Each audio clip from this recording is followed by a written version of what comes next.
Good morning, one and all present here. I am Dr. Brijan Singh.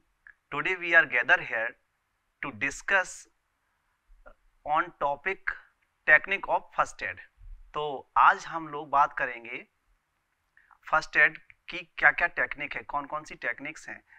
ठीक है, तो पिछली क्लास में हम लोगों ने पढ़ा था फर्स्ट एड और आज हम लोग डिस्कस करेंगे फर्स्ट एड की टेक्निक। बेसिकली 5 तरह की टेक्निक्स हैं यहाँ पे। ठीक है, तो सबसे पहले फर्स्ट एड को करने से पहले हमें क्या करना होता है कि मान लीजिए कोई इंसिडेंस हुआ, कोई एक्सीडेंट हुआ और वहाँ पे कैजुअलिटी हुई और इंजर्ड पर्सन, सिक पर्सन फ्लोर पे गिरा, सड़क पे गिरा, तो सबसे पहले हमें उसकी पोजीशन का ध्यान देना है, उसको हमें रिकवरी पोजीशन में लेके आना है। ठीक है, तो फर्स्ट क्या होगा, रिकवरी पोजीशन। सेकंड स्टेप क्या होगा, initial top to toe assessment. और थर्ड क्या होगा, फास्ट इवैक्यूएशन टेक्निक्स। और फोर्थ होगा ट्रांसपोर्ट टेक्निक्स। ठीक है, तो रिकवरी पोजीशन क्या होती है, रिकवरी पोजीशन के बारे में हम आज बात करेंगे। ठीक है, according to Saint John Ambulance, ये इस तरीके की पोजीशन को रिकवरी पोजीशन कहते हैं। हिंदी में हम लोग इसको स्वास्थ्य लाभ की स्थिति कहते हैं। ठीक है, अब बेसिकली इसमें क्या होता है, जब कोई कैजुअलिटी कॉन्शियस है तो ठीक है, कमांड फॉलो कर रहा है, आप उसको बैठने के लिए बोलेंगे वो बैठ जाएगा, आप उसको उठने के लिए बोलेंगे वो उठ जाएगा। बट अगर कोई अनकॉन्शियस है तो अनकॉन्शियस में क्या होता है, जब भी कोई अनकॉन्शियस होता है या बेहोश होता है तो उसकी मांसपेशियां शिथिल हो जाती हैं और उस समय चांसेस ये रहते हैं कि जो टंग होती है वो फॉल करके लैरिंग्स को, श्वास नली को ब्लॉक ना कर दे। श्वास नली को ब्लॉक कर देती है तो उससे क्या होता है, सांस लेने में परेशानी हो जाती है, सांस एकदम से बंद हो जाती है, श्वसन मार्ग एकदम से बंद हो जाता है, तो उसके फिर बहुत ज्यादा कॉम्प्लिकेशन होते हैं। तो ऐसी स्थिति को बचाने के लिए हम पेशेंट को रिकवरी पोजीशन में लाते हैं। The recovery position refer to a lateral prone position of the body into which an unconscious but breathing normally casualty can be placed as part of the first aid treatment। स्वास्थ्य लाभ की स्थिति का आशय शरीर की ऐसी पार्श्व प्रवण स्थिति से है, लेटरल पोजीशन से है या होता है, जिसमें बेहोश परंतु सामान्य रूप से सांस ले रहे पीड़ित व्यक्ति को लिटाया जाता है, जो प्राथमिक चिकित्सा उपचार का एक हिस्सा है, जो कि प्राथमिक चिकित्सा उपचार का फर्स्ट एड का एक बहुत ही महत्वपूर्ण हिस्सा है। इन एन अनकॉन्शियस पर्सन, अगर कोई बेहोश है, अनकॉन्शियस है, द मसल आर रिलैक्स्ड, तो उसकी मसल्स सारी की सारी रिलैक्स्ड होती हैं, वो उसकी मांसपेशियां एकदम से शिथिल होती हैं, ढीली होती हैं। This cause the tongue to obstruct the airway, इसकी वजह से क्या होता है, जो आपका जीभ है वो एयरवे को, श्वसन मार्ग जिसको कहते हैं, उसको क्या करेगा, ब्लॉक कर देगा, अवरोध करेगा। This risk can be eliminated bye carefully tilting the head back and lifting the chin. तो ऐसी स्थिति को बचाने के लिए हम क्या करते हैं, उसके हेड को बैकवर्ड टिल्ट कर देते हैं, ऐसे हेड को पीछे की तरफ टिल्ट कर देते हैं और चिन को ऊपर की तरफ लिफ्ट करते हैं। ठीक है, तो जैसे ही आप सर्वाइकल रीजन पे उसको हाथ से सपोर्ट करेंगे तो हेड पीछे की तरफ टिल्ट हो जाएगा और चिन उसकी लिफ्ट हो जाएगी। ठीक है, चिन को लिफ्ट करते हैं। The recovery position should be used for unconscious casualties who are breathing. अभी रिकवरी पोजीशन का हमें एक ध्यान और देना है कि रिकवरी पोजीशन हम उसी व्यक्ति की बनाएंगे, उसी को हम रिकवरी पोजीशन में लेके जाएंगे जो व्यक्ति सांस ले रहा है, अनकॉन्शियस तो है बट सांस ले रहा है। अभी सांस लेने का पता हमें कैसे चलेगा, टॉप टू टो असेसमेंट से। जब हम उसका ऑब्जर्वेशन करेंगे, असेसमेंट करेंगे, उस दौरान हमें पता लग जाएगा, इंस्पेक्शन से ही पता लग जाएगा। इंस्पेक्शन से कैसे पता लगेगा, चेस्ट मूवमेंट होगा, चेस्ट मूवमेंट ऐसे दिखाई देगा, आपको चेस्ट मूवमेंट दिखाई देगा, तो आप इससे पता लगा सकते हैं देख के ही कि व्यक्ति सांस ले रहा है कि नहीं ले रहा है। दूसरा मेथड क्या है, 2 फिंगर को उसकी नाक के नोस्ट्रिल के सामने लेके जाएंगे तो वहां पे ऐसे हम लोग उसको फील कर सकते हैं कि व्यक्ति सांस ले रहा है कि नहीं ले रहा है। ठीक है, the position of the casualty arms and legs provide the necessary stability to keep the body in a safe and comfortable position. स्वास्थ्य लाभ की स्थिति में पीड़ित व्यक्ति की बाएं और पैर की स्थिति शरीर को सुरक्षित एवं आरामदायक स्थिति में आवश्यक स्थिरता प्रदान करती है। स्वास्थ्य लाभ की स्थिति, ठीक है। अब unblocking the breathing pause take priority over concern about a potential spinal injury. मेरुदंड, स्पाइनल कॉर्ड मतलब मेरुदंड, मेरुदंड की संभावित चोट की तुलना में श्वसन मार्ग का अवरोध हटाने को प्राथमिकता दी जाती है। मेरुदंड की संभावित चोट की तुलना में श्वसन मार्ग को अवरोध हटाने को प्राथमिकता दी जाती है। जब आप स्पष्ट रूप से यह ना देख लें कि आहत व्यक्ति की सांस सामान्य रूप से चल रही है, तब तक आप उस बेहोश व्यक्ति को उसकी पीठ के बल लिटाए रखें, जिससे कि उसके श्वसन मार्ग का अवरोध खुल जाए, और फिर आप उसकी श्वसन की प्रक्रिया की जांच करें। Unless you can clearly see that the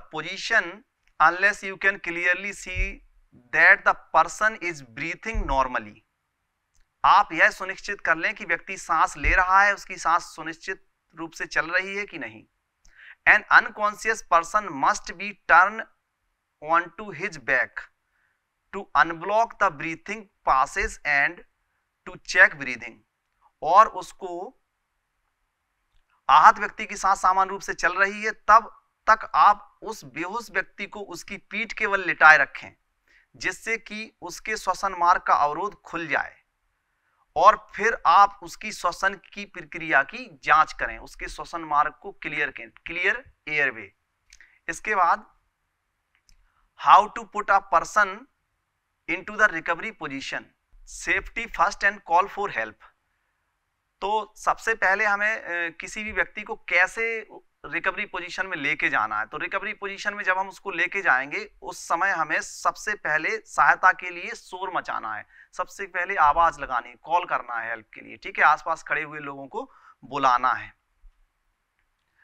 सहायता प्रदान करने से पहले यह सुनिश्चित करें कि आपको सहायता प्राप्त करने वाले पीड़ित व्यक्ति को या दूसरे किसी व्यक्ति को किसी तरह का कोई डेंजर तो नहीं है, खतरा तो नहीं है। Make sure there is no danger to you, the person who need help, bystander before giving help. A victim need urgent help. If not yet done, should or call for help. If you are alone, but do not leave the person unattended. सहायता प्रदान करने से पहले यह सुनिश्चित करें कि आपको सहायता प्रदान करने वाले व्यक्ति को या फिर आसपास खड़े लोगों को किसी तरह का कोई खतरा तो नहीं है। दूसरा, पीड़ित को तुरंत सहायता के लिए की आवश्यकता है। यदि अभी तक ऐसा नहीं किया गया, यदि अभी तक ऐसा नहीं हो पाया, उसको किसी तरह की हेल्प नहीं मिल पाई, तो शोर मचाएं। और यदि आप अकेले हैं तो सहायता के लिए आवाज लगाएं, परंतु पीड़ित को अकेला मत छोड़ें, अनअटेंडेड मत छोड़ें। पास खड़े व्यक्तियों से कहें कि वे सहायता के लिए चिल्लाएं अथवा रोगी को नजदीक अस्पताल पहुंचाने के लिए किसी वाहन की व्यवस्था करें। Ask a bystander to seek help or to arrange urgent transport to the nearest healthcare facility. ठीक है, तो पेशेंट को नजदीक अस्पताल पहुंचाने के लिए किसी वाहन की व्यवस्था करें। Tell him to come back to you to confirm that help has been secured. उनसे कहें कि वापस आकर आपको बताएं कि सहायता की व्यवस्था हो गई है, सहायता की व्यवस्था कर दी गई है, इस बात को आके वो कंफर्म करें। ठीक है, तो अब how to put a person into the recovery position, किसी पर्सन को हम रिकवरी पोजीशन में कैसे लेके जाते हैं। ठीक है, तो इसमें हम देखेंगे put the person on the floor if he is not there already. अगर कोई व्यक्ति फ्लोर पे नहीं लेटा है तो सबसे पहले हम लोग उसको फर्श पे लिटा देंगे, सरफेस पे लिटा देंगे। ठीक है, इसके बाद remove the person spectacled if necessary. अगर उसने स्पेक्स पहना हुआ है, चश्मा लगाया हुआ है, हेलमेट लगाया हुआ है, तो सबसे पहले हम लोग उसको हटाएंगे। Kneel down by the side of the casualty. पीड़ित व्यक्ति के पास घुटने टेक कर बैठ जाएं। Make sure both of his legs are out stretched, सुनिश्चित करें कि उसकी दोनों टांगें फैली हुई हैं, उसके पैर फैले हुए हैं। Place the nearest arm at right angle to his body, पीड़ित व्यक्ति के पास बैठ जाएं और उसकी बाह को उसके शरीर से 90 डिग्री के कोण पर फैला दें, लाइक दिस। ठीक है, ऐसे ये 90 डिग्री का एंगल बना।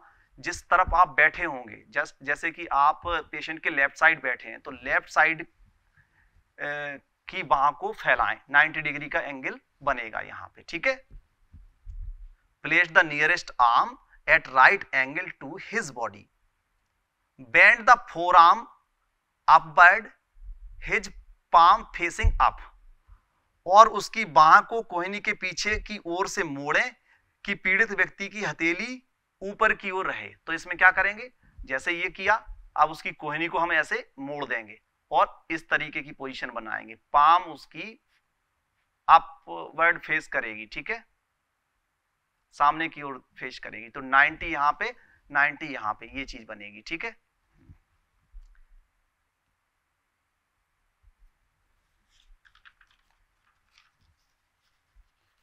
तो ये आप इस पे देख सकते हैं रिकवरी पोजीशन। ठीक है, स्टेप 1, स्टेप 2, स्टेप 3 और स्टेप 4। ठीक है, तो इसके बाद पीड़ित व्यक्ति की दूसरी बाहें उठाकर उसके सीने पर रखें और इस पे 90 का हमने एंगल बनाया, दूसरा हाथ बचा उसको उसके चेस्ट पे ऐसे रखेंगे। ठीक है, देखिए यहां पे ये इसके चेस्ट पे, पीपीटी में सेकंड स्टेप में चेस्ट पे रखें। ठीक है, जो बाहें पीड़ित के सीने पर रखी है, इसके बाद उस हथेली को शरीर के उस ओर के गाल के साथ लगाएं जिस ओर आप बैठे हैं।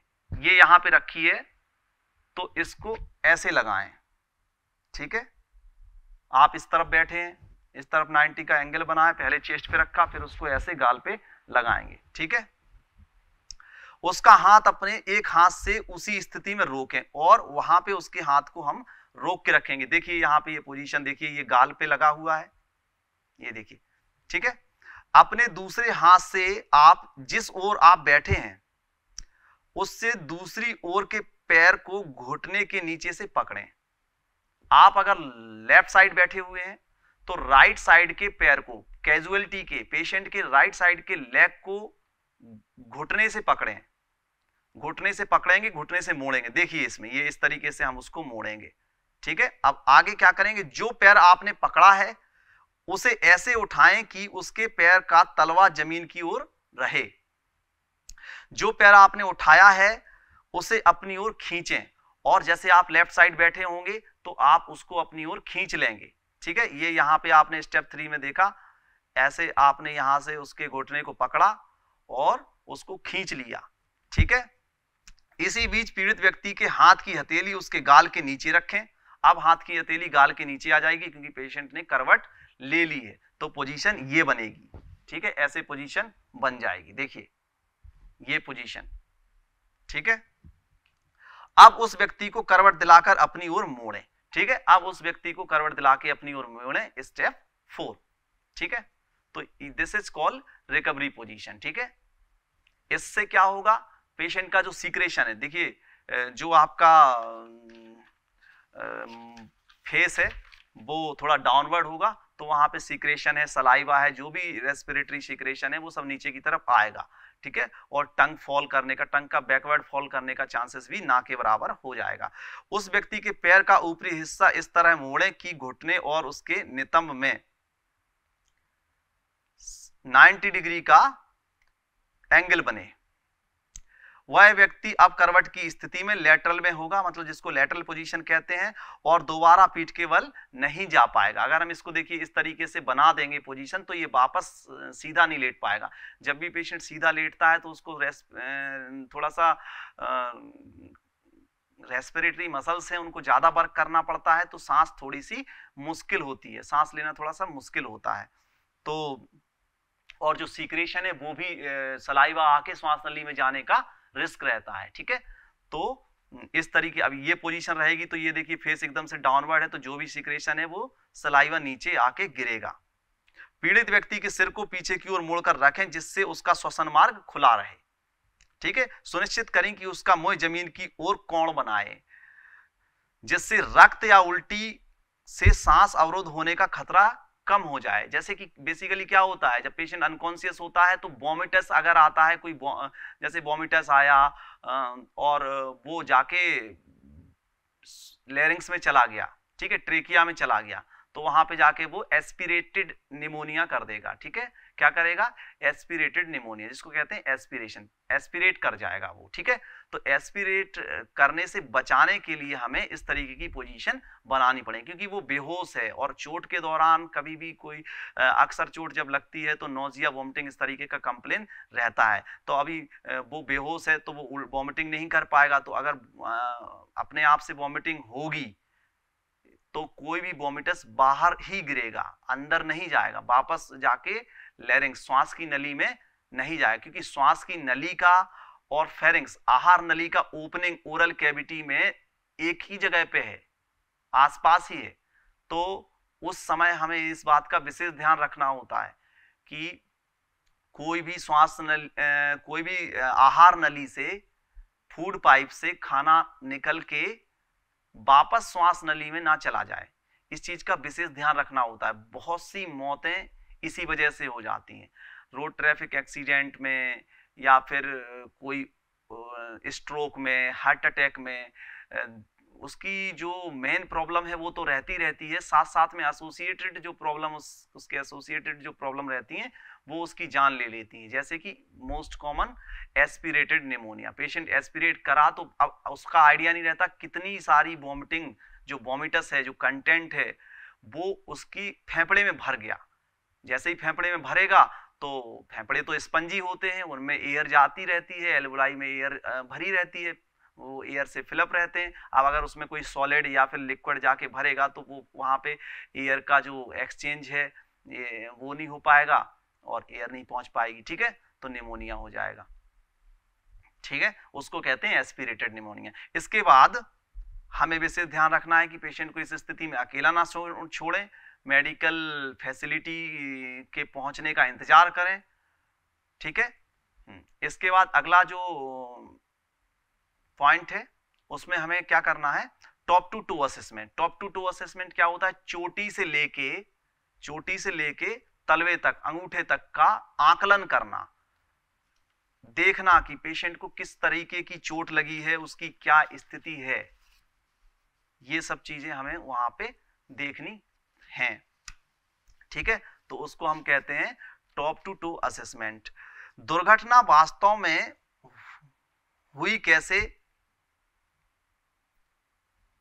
क्या कारण था, कितने लोगों ने देखा, क्या स्थिति थी, ये सब हिस्ट्री हमें या तो आई विटनेस देगा या फिर अगर पेशेंट कॉन्शियस है तो वो खुद बताएगा, या फिर हमें वहाँ की डैमेज, वहाँ की वाहन का कोई व्हीकल का डैमेज हुआ है या आसपास वहाँ पे जो नुकसान हुआ है उसको देख के आकलन लगाना होता है कि किस तरीके का यहाँ पे सीन क्रिएट हुआ होगा और मैकेनिज्म ऑफ इंजरी क्या होगी। ठीक है, तो प्राइमरी सर्वे में हम लोग क्या देखते हैं, ए बी सी डी और E. A airway, B breathing, C circulation. ठीक है, तो A for airway, B for breathing, C for circulation. ठीक है,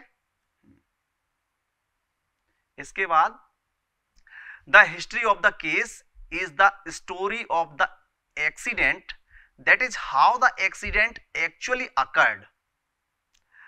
दुर्घटना वास्तव में हुई कैसे, दुर्घटना की कहानी होती है। यदि पीड़ित व्यक्ति होश में है तो वह दुर्घटना का संपूर्ण विवरण आपको दे देगा। The casualty will give the history if conscious, if he is unconscious someone who saw the accident will help। तो अगर कैजुअलिटी बेहोश है, व्यक्ति बेहोश है, तो वहां पे क्या होगा कि आपको जो आसपास खड़े लोग हैं जिन्होंने एक दुर्घटना को देखा वो लोग आपकी कुछ मदद करेंगे, वो लोग आपको इंसिडेंट्स के बारे में उसका हालचाल, सारा हाल आपको देंगे। The surrounding will add to the inform like an abandoned vehicle or a damaged area near the place and its condition। और इसके अलावा आसपास की स्थिति जैसे क्षतिग्रस्त वाहन या उस स्थान के निकट क्षतिग्रस्त क्षेत्र घटना के बारे में पता लगाने में आपकी मदद करेगा। ठीक है, अभी symptoms are what the casualty tell the first aider. अभी एक टर्म यहां पे आया सिम्टम्स, तो सिम्टम्स क्या होता है? Symptom are what the casualty tells the first aider. Symptoms वह है या जो पीड़ित व्यक्ति प्राथमिक चिकित्सा प्रदाता को बताता है। जो भी कैजुअलिटी है वो आपको ये बताती है कि मुझे इस तरह की प्रॉब्लम हुई है, मुझे यहाँ पे दर्द है, घुटने में चोट लगी है, सर में चोट लगी है, या फिर वॉमिटिंग जैसा मन कर रहा है, चक्कर आ रहे हैं, इस तरीके की वो कंप्लेन आपको बोलेगा। अगर वो कॉन्शियस है तब, कॉन्शियस है तभी बोल पाएगा, उसको हम लोग कहते हैं सिम्टम्स। सिम्टम्स में खास बात ये हमें याद रखनी है कि सिम्टम्स पेशेंट बताता है और साइंस जो रहता है वो हमें ऑब्जर्व करना होता है।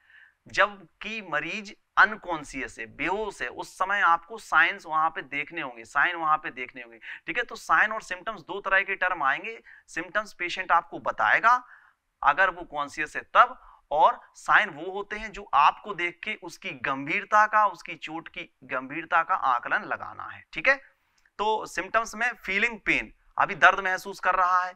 फीलिंग कोल्ड और हीट, बहुत गर्मी और सर्दी लग रही है। फीलिंग गेटिंग थ्रस्टी, बहुत ज्यादा प्यास, गला सूख रहा है। फीलिंग नोजियस, मतलब आपको उबकाई सी आ रही है, वॉमिटिंग जैसा मन कर रहा है, नोजिया हो रहा है। ठीक है, फीलिंग वीक, बहुत कमजोरी महसूस हो रही है, बहुत चक्कर जैसे आ रहे हैं। ठीक है, फीलिंग डिजीनेस, डिजीनेस मतलब चक्कर आना। ठीक है, सब घूम रहा है, कुछ समझ में नहीं आ रहा है, ब्लर विजन है, डबल विजन है, इस तरीके का। ठीक है, तो ये डबल विजन है, ब्लर विजन है, ये हेड इंजरी का साइन हो सकता है। ठीक है, सर की चोट का साइन हो सकता है। फीलिंग फेंटिंग, और ऐसे लग जाएगा, ऐसे लग रहा है कि बिल्कुल बेहोश होने वाले हैं, गिरने वाले हैं, बॉडी में भी किसी तरह की जान नहीं है। ठीक है, तो एयरवे, ये देखिए इधर, एयरवे, ब्रीदिंग, सर्कुलेशन डिसेबिलिटी और एक्सपोजर एनवायरनमेंट। ठीक है, तो यहां पे एयरवे में क्या करते हैं? Maintain airway with cervical spine control. ठीक है, तो सर्वाइकल स्पाइन को जैसे आप लिफ्ट करेंगे तो ये चीज यहाँ पे कर्व बनेगा, तो अपने आप ही हेड पीछे की तरफ झुक जाएगा, और जो दाढ़ी होती है जिसको ठोड़ी कहते हैं वो ऊपर की तरफ, चिन ऊपर की तरफ लिफ्ट करेंगे। ठीक है, तो एयरवे यहाँ पे क्लियर हो जाएगा। अगर पोजीशन ये बनेगी तो क्या है? एयरवे ब्लॉक हो रहा है। ठीक है, तो ऐसे करेंगे तो एयरवे क्लियर है, जो श्वसन मार्ग है वो क्लियर है। ब्रीदिंग, ब्रीदिंग को हम कैसे देखेंगे? पल्स चेक करेंगे पेशेंट की। ठीक है, ब्रीदिंग को देखने का मैंने अभी आपको तरीका बताया। ब्रीदिंग कैसे देखेंगे? चेस्ट मूवमेंट देखेंगे, यहाँ पे नोस्ट्रिल के सामने जो है हाथ को ले जाके, दो उंगलियों को ले जाके फील करेंगे कि सांस चल रही है कि नहीं चल रही है। इसके बाद सर्कुलेशन देखेंगे। सर्कुलेशन को असेस करने के लिए हमें क्या करना होगा? कहीं से ब्लीडिंग तो नहीं हो रही है। दूसरी बात, अगर ब्लीडिंग होगी तो जो नाड़ी है, जो पल्स है, वो बहुत धीमी हो जाएगी। ठीक है, और पल्स को हमें बेसिकली कहाँ हम पाल्पेट करते हैं? Radial artery. ठीक है, रेडियल आर्टरी को अंगूठे, ये याद रखिएगा, अंगूठे वाली साइड पे रेडियल आर्टरी होती है इधर। ठीक है, जैसे ही आप उसको पाल्पेट ऐसे करेंगे, फिंगर टिप से आप पाल्पेट करेंगे तो आपको रेडियल आर्टरी इजीली मिल जाएगी। ध्यान देना है अंगूठे वाली साइड। ठीक है, तो ये यहाँ पे आपको रेडियल आर्टरी मिल जाएगी। ठीक है, तो यहाँ से आप उसके सर्कुलेशन का पता लगा सकते हैं। अगर 72, 72, 78, 80, 85, 90, 100 इस तरीके का अगर आपको पल्स रेट मिलता है तो उसको आप अंदाजा लगा सकते हैं कि दिल अपना काम ठीक से कर रहा है, दिल की किसी तरह की कोई समस्या नहीं है। अगर ब्लीडिंग हुई है, बहुत ज्यादा रुधिर स्राव हुआ है, वहां पे खून बहा है, तो पेशेंट का बीपी गिर जाएगा, और साथ ही साथ में क्या होगा?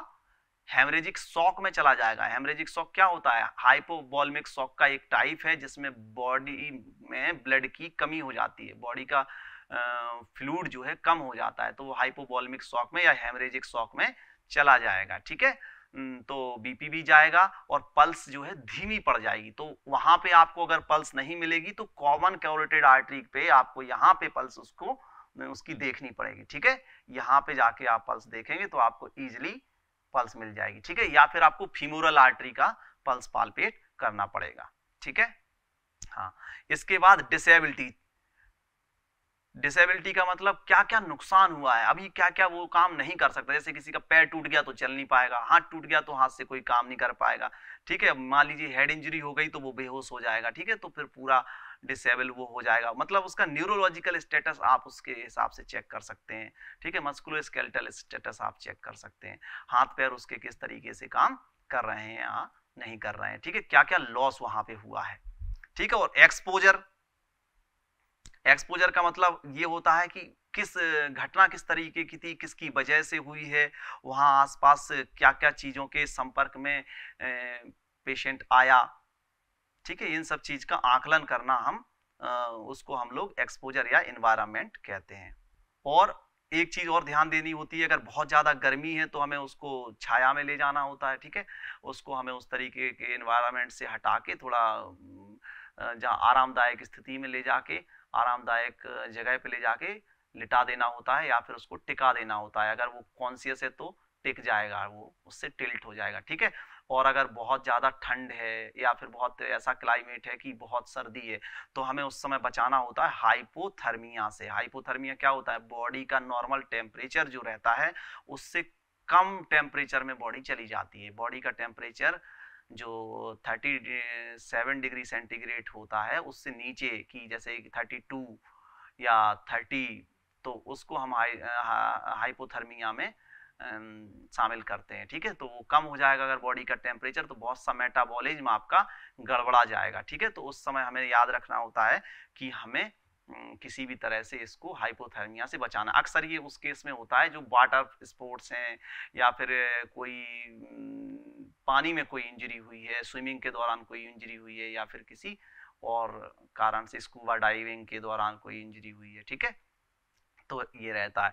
ये देखिए टॉप टू टो असेसमेंट में खास बातें ये भी है, प्यूपिल को हमें देखना है। प्यूपिल का क्या नेचर रहता है, लाइट जैसे ही आएगा तो सिकुड़ जाएगा, डार्कनेस होगी तो फैल जाएगा, ठीक है। तो इस तरीके से देखेंगे। फेस को देखेंगे, फेस में किसी तरह का कोई चेंजेस तो नहीं है, कोई कट तो नहीं है, कोई इंजरी तो नहीं है, नोज ब्लीडिंग तो नहीं है, ओरल ब्लीडिंग तो नहीं है, और कानों से किसी तरह का खून तो नहीं आ रहा है, ठीक है।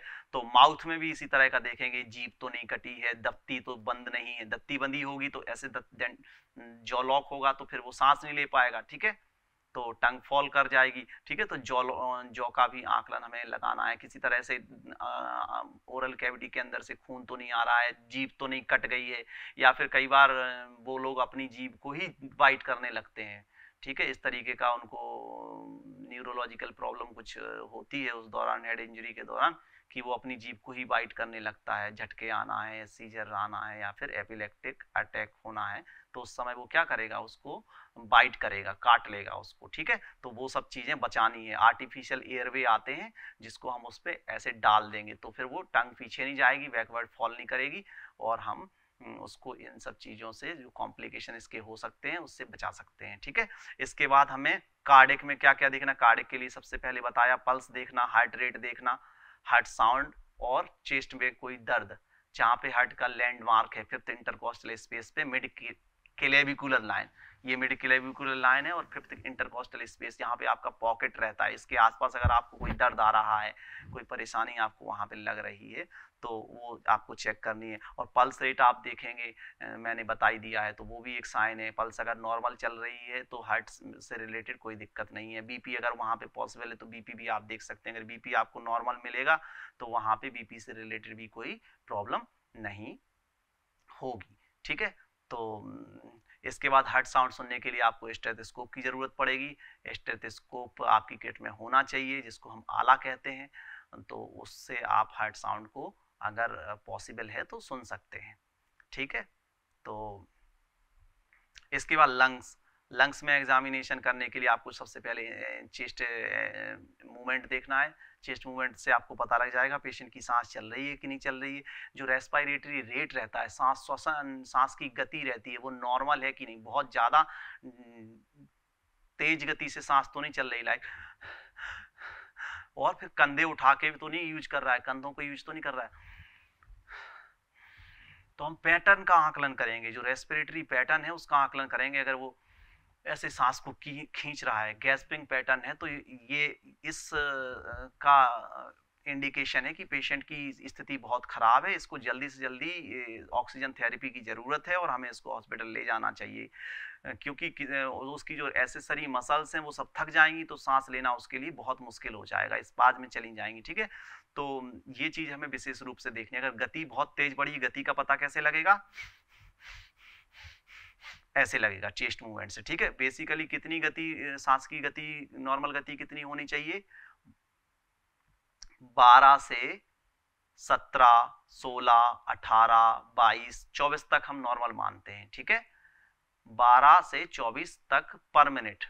ठीक है, 12 to 14 या 12 to 18 या 12 to 20, इस तरीके से ये सब नॉर्मल ही है।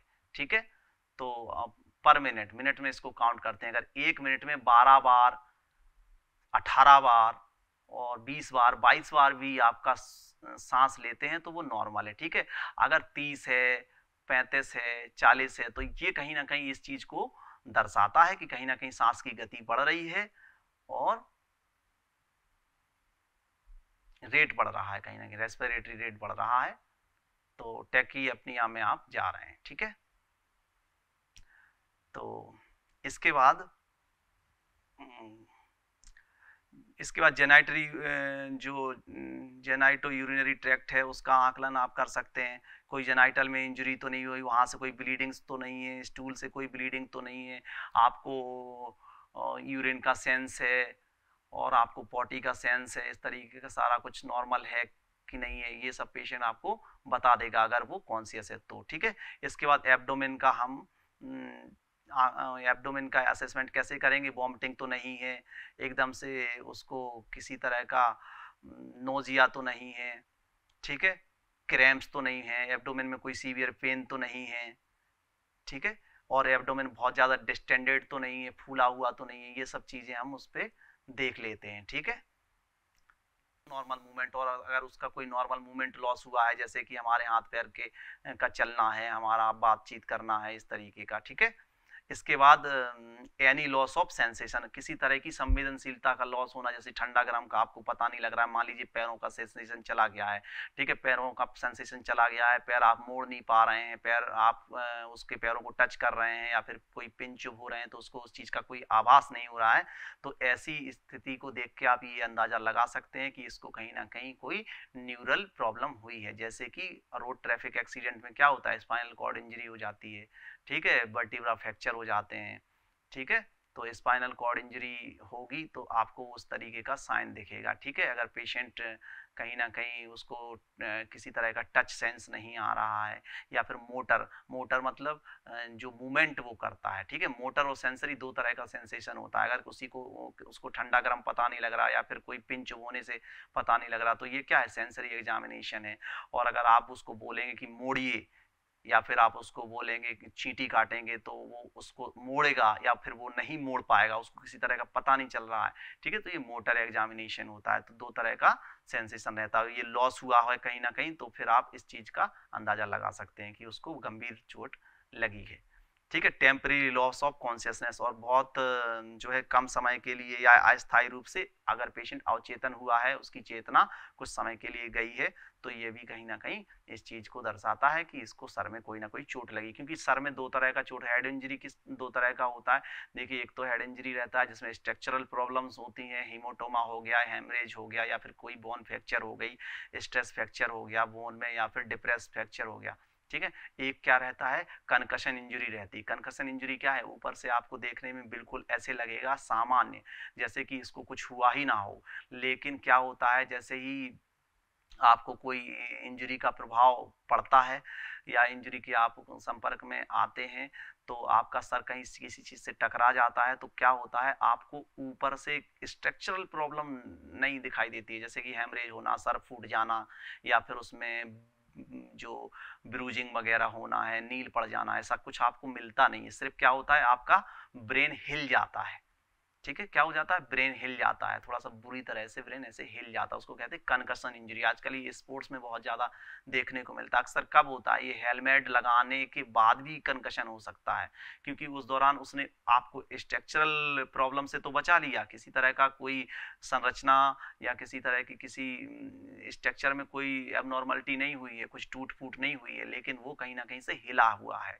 तो कुछ समय तक आपको कंकशन से रिलेटेड सिम्टम्स दिखेंगे। कंकशन से रिलेटेड सिम्टम्स का असेसमेंट हम कैसे करेंगे, उससे हम पूछते हैं डेट है, टाइम है, मतलब उसका कॉग्निशन लेवल चेक करते हैं, कहाँ जा रहे थे, कितने बजे निकले थे, किस चीज़ से जा रहे हैं, कितने लोग आपके साथ थे, आज कौन सा डेट है, सुबह है, दोपहर है, शाम है, क्या इस तरीके का अगर आप उससे पूछेंगे। कंकशन असेसमेंट टूल होता है स्केट 5 जिसको कहते हैं, इस ठीक है। तो वो क्या रहता है, उससे आप जैसे ही आप उसको पूछेंगे कि क्या नाम है, पिताजी का क्या नाम है, किस गांव के हैं, कहाँ जा रहे थे, तो वो तुरंत आपको जवाब अगर प्रॉपर दे रहा है तो आप कह सकते हैं ये ओरिएंट है, इसको किसी तरह का कंकशन नहीं है। ठीक है, अगर वो उल्टा सीधा कुछ बोल रहा है, इनअप्रोप्रिएट साउंड है निकाल रहा है, या फिर बहुत ज़्यादा चीखने चिल्लाने पे ही जवाब दे रहा है, बहुत ज़्यादा ड्राउजी है, तो फिर कहीं ना कहीं उसको ट्रॉमा हुआ है। ठीक है, loss of memory, loss of memory का पता लग जाएगा जैसे ही आप उससे पूछेंगे कहाँ जा रहे हैं, क्या नाम है, घर कहाँ पे, एड्रेस के बारे में थोड़ा सा पूछेंगे। तो ये जो है जैसे कि देखिए, any loss of normal movement, any loss of sensation और टेम्परेरी लॉस ऑफ कॉन्शियसनेस। ठीक है, तो कुछ समय के लिए उसका अवचेत चेतना उसकी चली जाती है और सेंसेशन का कुछ समय के लिए लॉस हो जाता है, जैसे कि अभी मैंने बताया। ठीक है, ऐसे ही आगे लॉस ऑफ मेमोरी, अभी याददाश्त उसकी चली जाएगी। अभी मैं बताया कि याददाश्त का हम कैसे पता लगा सकते हैं। अगर वो तुरंत जवाब दे रहा है आपकी बात का, थोड़ा हिस्ट्री पूछेंगे उसकी, कहाँ जा रहे थे वगैरह। ठीक है, तो अगर किसी स्पोर्ट्स इवेंट में आप फर्स्ट एड प्रोवाइड कर रहे हैं तो वहाँ पे स्कोर पूछ लेते हैं, किससे आपका मैच है, अपोनेंट टीम कौन है, क्या स्कोर चल रहा, कौन लीड कर रहा। अगर ये सब चीज़ वो बता देता है तो आप फिर वो खतरे से वो बाहर है।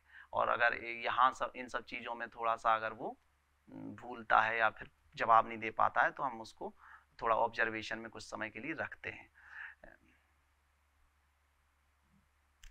और अगर आपको किसी तरह की बोन या हड्डी टूटने का आभास हो रहा है या आपको लग रहा है कि कोई इसकी बोन में प्रॉब्लम हुई है तो वो आपको ऊपर से ही दिख जाएगी।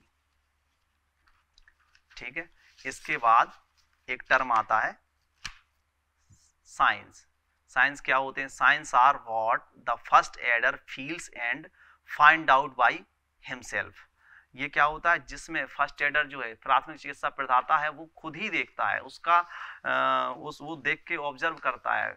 ठीक है, कि इसको किस तरीके की चोट हुई होगी या फिर इसकी चोट कितनी गंभीर है। ठीक है, तो इसको हम लोग साइन कहते हैं। Example of the sign are the observed. तो सबसे पहले क्या क्या साइन है, ब्रीदिंग, किसी ब्रीदिंग देखेंगे, सांस चल रही है, मैंने बताया है सांस चल रही है को आप कैसे समझ सकते हैं। ब्लीडिंग तो नहीं है, कहीं कोई खून तो नहीं बह रहा है, किसी तरह का कलर और पेलनेस तो नहीं है, बॉडी पीली तो नहीं पड़ गई है या नीली तो नहीं पड़ गई है। ठीक है, स्वेलिंग ऑफ इंजर्ड पार्ट, और इंजरी वाले हिस्से में स्वेलिंग का स्तर क्या है, सूजन की स्थिति क्या है और किस लेवल की सूजन आपको वहां पे दिखाई दे रही है।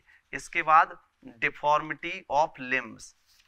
डिफॉर्मिटी ऑफ लिम्स मतलब लिम्स में किस तरीके की डिफॉर्मिटी हुई है, क्या वो नहीं कर पा रहा है, जिसको कहते हैं डिसलोकेशन हो गया है या फिर उल्टा सीधा मुड़ गया है, मोच आ गई है। ठीक है, तो किस तरीके की उसमें डिफॉर्मिटी हुई है। कई बार एक दूसरे के ऊपर चढ़ जाती है, जैसे कि बोन यहाँ से निकल के दूसरी जगह घुस गई। ठीक है, इस तरीके का। other observation of any kind training help in making these observation accurately। ठीक है, तो ट्रेनिंग के दौरान दी गई सारी जानकारी इस तरीके की ऑब्जर्वेशन में आपकी मदद करती है। जैसे कि प्यूपिल का देखना मैंने अभी बताया, ये आपको देखना होता है, प्यूपिल का कॉन्ट्रैक्शन रिलैक्सेशन है कैसे कैसा है। ठीक है, तो ये सारी चीजें आप उसमें देखते हैं। इसके बाद जो टर्म है फास्ट इवैक्यूएशन, ये सारा कुछ असेसमेंट करने के बाद, अब देखिए असेसमेंट का एक चीज और रहता है कि अगर पेशेंट का सांस नहीं चल रहा है, ये आपको पहले ही पता लग जाएगा। सबसे पहले प्राइमरी सर्विस में हमने ABC देखा था, तो ABC में हमें तुरंत पता लग जाता है। अभी ऐसा नहीं कि पेशेंट की सांस रुकी हुई है और आप उसके टॉप टू टो असेसमेंट में लगे हुए हैं। टॉप टू टो असेसमेंट उस समय नहीं करेंगे, बिल्कुल भी नहीं करेंगे, तुरंत उसको CPR देंगे, कार्डियो पल्मोनरी रिसक्सिटेशन उसको प्रोवाइड करेंगे, क्योंकि उस स्थिति में जब सांस रुकी है तो उसकी जान जा सकती है। जब तक आप टॉप टू टो असेसमेंट करेंगे, टॉप टू टो असेसमेंट उस समय नहीं करना है। उस समय आप ABC एक नज़र में आप देखेंगे, कुछ सेकंड में आपको पता लग जाएगा कि इसकी सांस चल रही है कि नहीं चल रही है। ये चीज़ विशेष रूप से आपको ध्यान में रखनी है, ठीक है। इसके बाद जो नेक्स्ट पॉइंट है तो उसमें हम बात करते हैं fast evacuation technique. Fast evacuation technique क्या होता है कि देखिए कोई चोट लग गई है, या कोई एक्सीडेंट हो गया है, या कोई घटना वहाँ पे हो गई है, तो अब उस घटना से पेशेंट को बाहर कैसे निकालें, क्योंकि जहाँ पे स्पॉट पे आप ट्रीटमेंट देना पॉसिबल नहीं है, और स्पॉट पे अगर ट्रीटमेंट आप दे रहे हैं तो मे बी वो आपके लिए भी खतरा बन सकता है, आसपास खड़े लोगों के लिए बन सकता है, और मरीज के लिए भी बन सकता है, ठीक है। तो फास्ट इवैक्यूएशन टेक्निक में हम कैसे पेशेंट को एक जगह से दूसरी जगह स्थानांतरण करते हैं, ठीक है। तो इसमें रहता है सिंगल रेस्क्यूअर। सिंगल रेस्क्यूअर का मतलब क्या होता है, अगर कोई व्यक्ति अकेला है तो वो कैसे करेगा, ठीक है। तो single rescuer in case the casualty is in a dangerous situation following are possible one rescuer evacuation technique to move an unconscious casualty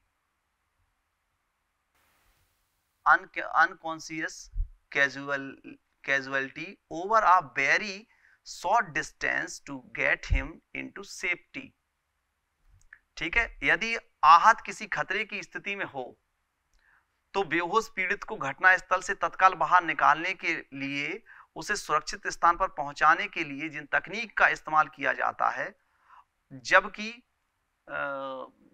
प्राथमिक चिकित्सा प्रदाता सिंगल है, अकेला है, तो उसको हम लोग कहते हैं फास्ट इवैक्यूएशन टेक्निक, ठीक है। तो उसमें रहता है सबसे पहले only attempt to rescue a casualty if the scene is safe for your, ठीक है।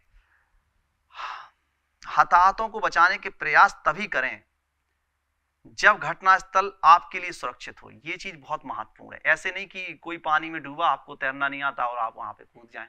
तो इसमें सिंगल रेस्क्यूअर क्या होता है, किसी दुर्घटना से व्यक्ति को निकालने के लिए हम किन किन टेक्निक्स को यूज कर सकते हैं और कैसे कर सकते हैं, उसके बारे में हम चर्चा करेंगे, ठीक है। उस समय हमें किन किन चीजों का ध्यान देना है। In case the casualty is in a danger situation following are possible one rescuer evacuation techniques to move an unconscious casualty over a very short distance to get him into safety। यदि हताहत किसी खतरे की स्थिति में हो तो बेहोश पीड़ित को घटना स्थल से तत्काल बाहर निकालने के लिए और उसे सुरक्षित स्थान पर पहुंचाने के लिए जब बचावकर्ता अकेला हो तो निम्नलिखित प्रकार की जो टेक्निक्स हैं उनका यूज करता है। उसमें हम लोग सबसे पहले बात करेंगे शोल्डर पुल की, ठीक है। दूसरी रहती है एंकल पुल की, ठीक है। अब देखिए शोल्डर पुल और एंकल पुल तो आप तब करेंगे जब वह स्थान आपके लिए सुरक्षित रहेगा। Only attempt to rescue a casualty if the scene is safe for yours. आपके लिए स्थान सुरक्षित है तभी आप घायल व्यक्तियों की मदद करें। पता चले कि वो आपके लिए सुरक्षित नहीं है तो फिर क्या फायदा है हेल्प करने का, ठीक है। जैसे कि कोई डूबा हुआ है, आप वहां पे जाके कूद जाएंगे उसको बाहर निकालने के लिए, पता चले आपको ही तैरना नहीं आता है, या फिर कहीं ऐसी जगह फंसे हुए हैं, इलेक्ट्रिक शॉक लगा हुआ है, उसको वो चिपका हुआ है, आप उसको पकड़ेंगे आपको लग जाएगा। बहुत सी ऐसी चीजें रहती हैं। तो आप अपने लिए देखें कि हमें तो कोई खतरा नहीं है, तभी आप प्राथमिक चिकित्सा उपलब्ध कराएं, अन्यथा उसको जाने दें। तो सब इसके बाद फर्स्ट हम जो डिस्कस करने वाले हैं उसको कहते हैं शोल्डर पुल, ठीक है। शोल्डर पुल क्या होता है देख लीजिए आप।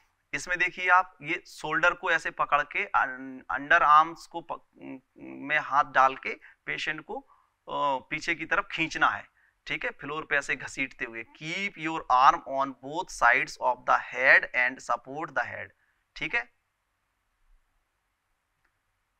Try to pull the casualty in a straight line if possible. और उसको यह कोशिश करें कि वो एक सीधी लाइन में ही आए, उसको सीधी लाइन में ही खींचें। पीड़ित व्यक्ति के कंधे के नीचे कपड़ों को पकड़ लें या हाथ को पकड़ लें। कई बार क्या होता है बहुत भारी है या बच्चा है, तो अगर हाथ को आप पकड़ते हैं तो शोल्डर डिस्लोकेशन का चांसेस रहता है, तो थोड़ा कपड़ों को हम लोग पकड़ लेते हैं, ठीक है। और फिर जो आपको उस समय पकड़ में आ जाता है, कंधा आ जाता है, कपड़ा आ जाता है, तो कोई इसमें प्रॉब्लम नहीं है। आप अपने हाथ पीड़ित व्यक्ति के सिर के दोनों ओर रखें और उसके सिर को सहारा दें। सिर को सपोर्ट इसलिए देना होता है, पता चले सर में कोई इंजरी है और वो सर लटक रहा है तो इंजरी बढ़ जाएगी और चोट गंभीर हो जाएगी, ठीक है। सर्वाइकल इंजरी जो अक्सर रोड ट्रैफिक एक्सीडेंट में होती है, विप्लास इंजरी के नाम से इसको हम जानते हैं, ठीक है। यदि संभव हो तो पीड़ित व्यक्ति को सीधा खींचने का प्रयास करें, उसको एक सीधी लाइन में खींचने का प्रयत्न करें। इसके बाद आता है एंकल, ठीक है। तो आप लोगों ने इसको देख लिया है, इस तरीके से हम उसको शोल्डर पुल कहते हैं, इसको उसको खींच ले जाएंगे, घसीट ले जाएंगे। इसके बाद एंकल पुल, एंकल पुल को भी आप देख लीजिए, एंकल को ऐसे होल्ड करना है, जहां पे आपका पैंट जो रहता है उसका कफ रहता है उसको पकड़ना है और पेशेंट को पीछे की तरफ घसीटना है। ये थोड़ी मुश्किल पोजीशन इसलिए रहती है क्योंकि इसमें क्या होता है, पेशेंट के हेड को कोई सपोर्ट नहीं मिल पाता है, ठीक है। उसका सपोर्ट नहीं रहेगा तो मे बी कोई हेड इंजरी हो या फिर उसको किसी तरह की सर्वाइकल इंजरी हो, वहां की मांसपेशियों में कोई खिंचाव हो, तो फिर उसका आगे उसका रिस्क रहता है कि उसकी चोट और गंभीर ना हो जाए, ठीक है। हाँ, this method is the fastest method to move a casualty over a short smooth distance, however it is not a preferred method as the head is unsupported and may bounce over the surface bumps, ठीक है। तो यह position इसलिए अच्छी नहीं है क्योंकि इसमें हेड को किसी तरह का सपोर्ट नहीं रहता है, ठीक है। यह तरीका किसी पीड़ित की चिकनी सतह पर कम दूरी तक खींचने के लिए सुविधाजनक तरीका है, तथापि यह तरीका कुछ विशेष तरह की परिस्थितियों में ही यूज किया जाता है और ये तरीका बहुत अच्छा नहीं माना जाता है क्योंकि इसमें सर को किसी तरह का सपोर्ट नहीं रहता है और फर्श पर सर भी टकरा सकता है, रगड़ सकता है, ठीक है। उससे ब्रूजिंग और जो लेसरेशन वगैरह हो सकता है, ठीक है, खरोंच वगैरह हो सकती है, ठीक है। इसके बाद grasp the casualty by both ankle and pant cuff, पीड़ित की पैंट के निचले भाग को आप पकड़ के उसको खींच सकते हैं। Pull the casualty, use your legs to apply force to pull, not your back, keep your back as straight as possible. पीड़ित को खींचें, आप पीड़ित को खींचने के लिए अपने पैरों का प्रयोग करें, ना कि अपनी पीठ का। विशेष ध्यान रखने योग्य बात है, अपनी पीठ यथासंभव सीधी रखें, ठीक है। Pull the casualty in a straight line if possible, और कैजुअलिटी को खींचने में इस बात का ध्यान रखें कि आप उसको एक ही लाइन में खींचें। If the casualty is lying on a seat और if the casualty is lying on a seat, अगर कोई व्यक्ति किसी सीट पे पहले से ही लेटा हुआ है, जैसे कि कंबल के ऊपर लेटा हुआ है, बेड शीट के ऊपर लेटा हुआ है, किसी प्लास्टिक सीट के ऊपर लेटा हुआ है, और a blanket pull the same as per convenience, तो फिर आप उसको वहां पे ब्लैंकेट को भी खींच सकते हैं, सीट को भी खींच सकते हैं, प्लास्टिक सीट जो डाली हुई उसको सीट खींच सकते हैं, जैसा आपको वहां पे ठीक लगे, ठीक है। तो ये दो मेथड यहाँ पे हैं। इसके बाद आता है ट्रांसपोर्ट टेक्निक। ट्रांसपोर्ट टेक्निक क्या होती है, देखिए ट्रांसपोर्ट टेक्निक आता है, ट्रांसपोर्ट टेक्निक में हमें क्या करना होता है, पेशेंट को शिफ्ट कराना होता है, ठीक है। आपने वहां से निकाला, उसको फर्स्ट एड दिया, उसको आपको शिफ्ट कराना है हॉस्पिटल के लिए या फिर एम्बुलेंस से उसको भेजना है, ठीक है। तो ये यहाँ पे हम ट्रांसपोर्ट टेक्निक देखेंगे, ठीक है। After appropriate first aid has been given, the patient may need to be transport, keep following guideline in mind when transporting a casualty, ठीक है। तो उपयुक्त प्राथमिक चिकित्सा देने के पश्चात, जैसे कि आपको बताया है, पीड़ित को स्वास्थ्य केंद्र ले जाने की जरूरत होती है। किसी पीड़ित को स्वास्थ्य केंद्र ले जाते समय निम्नलिखित निर्देशों को ध्यान में रखना चाहिए। तो स्वास्थ्य केंद्र ले जाते समय रास्ते पर निम्नलिखित बातों पर नजर हमारी होनी चाहिए। उसमें देखिए मुख्य रूप से क्या है, पीड़ित की सामान्य स्थिति या सामान्य सांस और उसकी चेतना, लेवल ऑफ कॉन्शियसनेस ठीक है कि नहीं है, उसकी घाव में पट्टी की गई है कि नहीं की गई है। पता चले घाव में पट्टी नहीं है, आप उन्हीं को पकड़ रहे हैं या फिर जहां से टूटा है उसी को पकड़ रहे हैं, ठीक है। फिर से किसी तरह का शिफ्ट कराने के दौरान हेमरेज तो नहीं होने लगा, ब्लीडिंग तो कहीं से नहीं होने लगी, ठीक है। तो उसको आप ध्यान में रखेंगे। पीड़ित की हालत में परिवर्तन या हालत बिगड़ने का कोई संकेत तो कहीं आपको नहीं मिल रहा है शिफ्टिंग के दौरान, तो ये चीज आप अपने दिमाग में रखेंगे, ठीक है। इसके बाद the injured or sick person may be move to a shelter, medical facility or hospital by. अब परिवहन सुरक्षित, स्थिर और तीव्रगामी होना चाहिए, ठीक है, ये भी आपको विशेष ध्यान रखना है। पीड़ित या रोगी व्यक्ति को किसी आश्रय स्थल, स्वास्थ्य केंद्र या अस्पताल पहुंचाया जा सकता है, तो उसमें कैसे कैसे आप उसको पहुंचाएंगे, क्या क्या तरीके हो सकते हैं, ठीक है। तो इसमें रहता है सिंगल हेल्पर, देखिए आ सिंगल हेल्पर समझ लीजिए, आ सिंगल हेल्पर। दूसरा hand seat and the kitchen chair carry technique by multiple helper. देखिए ये मल्टीपल हेल्पर की टेक्निक है, इसमें 2 लोगों की जरूरत आपको पड़ेगी। कुछ तरीके ऐसे होंगे जिसमें हम अकेले हैं तो कैसे हम किसी पेशेंट को ट्रांसपोर्ट कर सकते हैं, ठीक है। Blanket lift bye multiple helper, blanket lift method है, वो भी मल्टीपल बहुत सारे लोगों के लिए है। 2 तरह के मेथड होंगे, एक सिंगल और एक मल्टीपल हेल्पर, ठीक है। तो सिंगल हेल्पर वाले जो टेक्निक्स हैं उसमें मुख्य रूप से आता है क्रेडल टेक्निक्स, ठीक है, स्ट्रेचर बाई मल्टीपल हेल्पर। दूसरा व्हील ट्रांसपोर्ट, एम्बुलेंस, कार, इस तरीके का हो सकता है। दूसरा एयर एंड सी ट्रेवल, ठीक है, समुद्री मार्ग से या फिर वो आप बाई एयर एम्बुलेंस से ले जा रहे हैं तो उससे भी हम उसको ट्रांसपोर्ट कर सकते हैं। डिपेंड करता है कहाँ पे हैं आप। मान लीजिए जहाज में किसी तरह की फर्स्ट एड की जरूरत पड़ गई, आप नेवी में काम करते हैं तो वहां पे आपने फर्स्ट एड किट रहती है, डॉक्टर्स भी रहते हैं, दिया ट्रीटमेंट पर पेशेंट को, क्या पता हॉस्पिटलाइज करने की जरूरत पड़ी तो आप उसको फिर बोट से कैसे आप ले जा रहे हैं वो आपकी व्यवस्था है, ठीक है। तो इस तरीके के आपको चीजें देखने को यहाँ पे मिलेंगी। The method to be used may depend on, अब ये सारे मेथड्स हमें परिस्थितियों को देख के यूज करना है, परिस्थितियों के हिसाब से ही ये मेथड यूज होंगे। कौन सा तरीका अपनाया जाए यह निम्नलिखित बातों पर निर्भर करता है। कौन कौन सी वह बातें होंगी? The nature and severity of the injury, किस तरह की चोट लगी है और चोट की गंभीरता क्या है। दूसरा the number of helper and facilities available, और फिर इस बात पे भी निर्भर करता है कि वहां पे कितने लोग मौजूद हैं। ऐसे नहीं कि कोई कैजुअलिटी फंसी हुई है और आप हेल्प कर सकते थे, तरीका जानते थे, लेकिन आप लोगों की मदद के आने का इंतजार करते रहे, तब तक उसकी स्थिति बहुत ज्यादा बिगड़ सकती है, ठीक है। तो इस बात पे भी निर्भर करता है। दूसरा the distance to the shelter, medical facility or hospital, अभी दूरी कितनी है, अगर 10 मीटर जाना है, 15 मीटर, 20 मीटर, 50 मीटर, 100 मीटर, तो आप उसको कैरी करके ले जा सकते हैं, ठीक है। बाकी अगर बहुत ज्यादा दूर जाना है तो थोड़ा सा मुश्किल होता है, किसी व्हीकल की आपको जरूरत पड़ेगी। The nature of the route to be covered, और किस तरीके का आप जो है रास्ता वहां पे तय कर रहे हैं, रास्ते का स्वरूप क्या है, ठीक है। इस बात पे निर्भर करेगा कि कौन सा तरीका अपनाया जाए, ठीक है। इसमें अब आता है सिंगल हेल्पर ट्रांसपोर्ट, ठीक है। तो सिंगल हेल्पर ट्रांसपोर्ट में you are the only person available, following technique can be used to transport a casualty.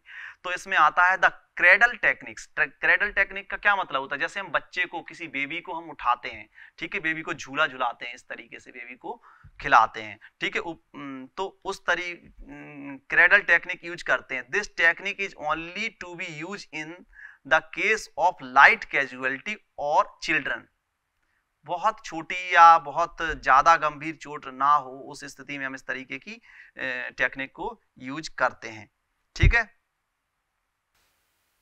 Lift the casualty by passing one of your arms well beneath his 2 knees and the other round his back, एक हाथ उसके नी के घुटने के नीचे डालेंगे, दूसरा हाथ उसके आर्म के नीचे डालेंगे और उसको लिफ्ट कर लेंगे, जैसे कि आपको इस टेक्निक यहाँ पे इस पिक्चर में आपको दिख रहा है, ठीक है।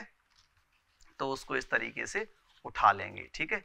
इसके बाद आता है human crutch technique. Human crutch technique कैसे होती, देखिए, जिसको हम मानव बैसाखी कहते हैं, ये भी सिंगल रेस्क्यूअर जो है यूज करेगा, ठीक है। ह्यूमन क्रच टेक्निक होगी, इसमें सिंगल हेल्पर है, सिंगल अगर फर्स्ट एडर है तो पेशेंट को इस तरीके से वो ले जा सकता है, ठीक है। इस टेक्निक का नाम है ह्यूमन क्रच, मानव बैसाखी इसको हिंदी में कहते हैं। Standing at his injured side except where there is injury to an upper limbs, assist the casualty by putting your arm round his waist, grasping the clothing at him and placing his arm round your neck, holding his hand with your free hand।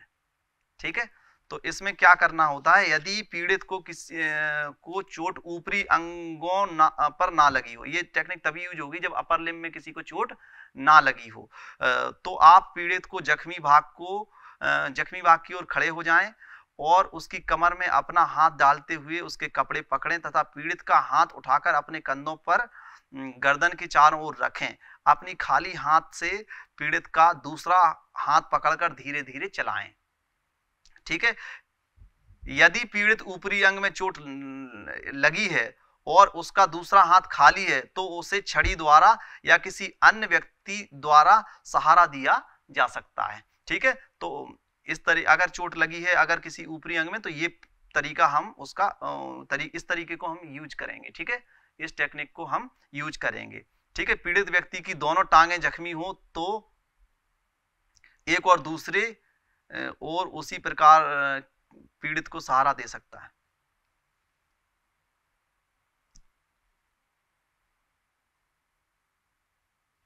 ठीक है, तो इसके बाद आता है the pick a back technique. The pick a back technique, पीछे से उसको बिठा के किस तरीके से ले जाना है। ठीक है, पीछे से उसको बिठा के किस तरीके से आप उसको ले जाएंगे। ठीक है, if the casualty is conscious and able to hold he may be carried in the ordinary pick a back fashion. ठीक है, इस तरीके से आप उसको कैरी करके ले जा सकते हैं। इसके बाद जो नेक्स्ट टेक्निक रहती है उसको हम कहते हैं the fireman's lift and carry technique.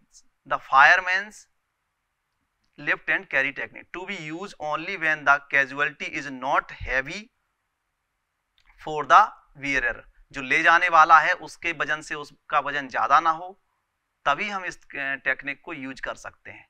ठीक है, जैसे कि कोई चाइल्ड है या कोई फीमेल है या फिर कोई बहुत दुबला पतला व्यक्ति है, तभी हम उसको उठा के ले जा सकते हैं, वरना इस तरीके से किसी को उठा के ले जाना ज्यादा दूर तक संभव नहीं है।